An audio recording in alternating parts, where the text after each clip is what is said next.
Welcome to Wake Up Blaq.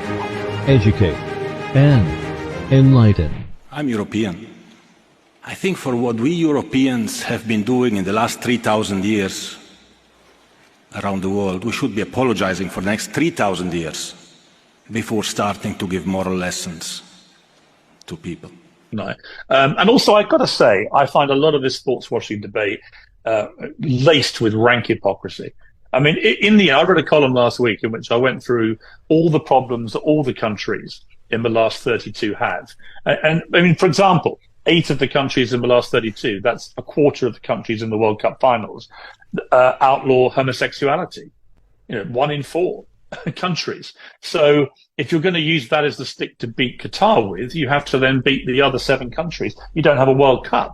And if you don't have it in Qatar, which is the first Middle Eastern country to have it, where do you have the World Cup? Do you go to Africa, where many countries it's illegal to be homosexual? Do you go there? So that rules out that continent. Do you go to America, which has rather draconian laws about abortion, which play very badly, for example, in the UK? In other words, once you start putting your moral halo on, right, where does it stop? And who is morally clean enough to actually host a World Cup? Are we the country that illegally invaded Iraq, which then started a 20-year reign of terror by ISIS? Are we morally clean enough to host a World Cup? I mean, I just think it's fraught with hypocrisy.